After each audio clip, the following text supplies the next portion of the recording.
Hello viewers, আপনারা কেমন আছেন? আপুরা, ভাইয়ারা, প্রাণের মানুষেরা, আপনারা সবাই ভালো আছেন? তো আমি ভালো আছি। এই যে দেখেন, আমি বিল থেকে কলমি শাক উঠাইছি। তো আজকে দুপুরবেলা কলমি শাক আর মুরগির মাংস রান্না করব। কলমি শাকগুলো বেছে কাইটা নিছি, তারপরে আমি আবার মুরগির মাংস রান্না করতেছি। মুরগির মাংসগুলি দিলাম, ভালো করে কষামো। আসলে কি, মাংস রান্না যত কষাইবেন ততই স্বাদ লাগে, কষানির মধ্যেই মজা হয়। তারপরে আমি আবার মাংসটা ভালো করে কষাইতাছি। মাংসটা কষানো হলে জলের পানি দিব। জলের পানি দিয়ে আমি আবার ভাত রান্নার ব্যবস্থা করব। আমি গ্যাসের মধ্যে রান্না করি তরকারি, আর কুকারে ভাত রান্না করি, রাইস কুকারে।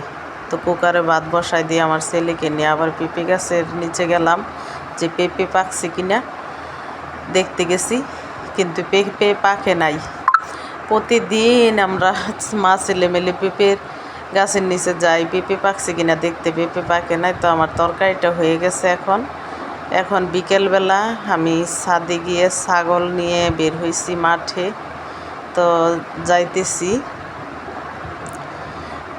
মাঠে যাইতেছি ছাগলটারে নিয়ে। ছাগল আমার আম্মা বাসায় নাই, তালিমে গেছে, তাই আমারই নিয়ে যাইতে হয়েছে ছাগল। তা আমি নিয়ে যাইতেছি এই যে আমার বাড়ির উঠানে। আমি উঠান দিয়ে নাইমা ছাগলটা নিয়ে যাচ্ছি মাঠের মধ্যে।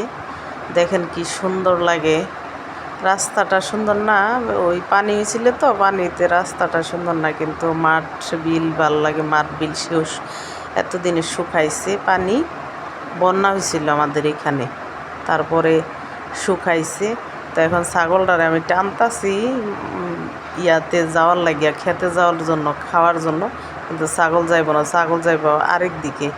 তো মানুষ আসছে, ওরা আবার হাসাহাসি করতেছে যে আপনার ছাগল দিয়ে যায় না। তারপরে অনেক কষ্টে ছাগলটা আনলাম, এনে ছাগল খোঁড়া দিতেছি। একজন লোকে এসে বলতেছে, এ ছাগললি। তা আমি হাসলাম একটু, ছাগললি বকনে।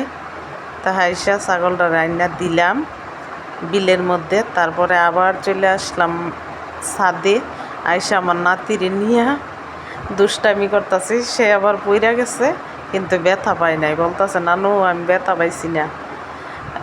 আমি আবার দেখতেছি যে ব্যথা পাইছি কিনা, কিন্তু ব্যথা পাই নাই। তো আমার ভিডিওটা কেমন লাগলো, আপনাদের কাছে ভালো লাগলে একটা লাইক দিয়ে আমার পাশে থাকবেন। নাতি নিয়ে খেলাধুলা করতেছি। আমরা প্রায় সময় বিকেলবেলা মাঠে আর ইয়াতে ছাদে উঠি, খেলাধুলা করি। এইগুলি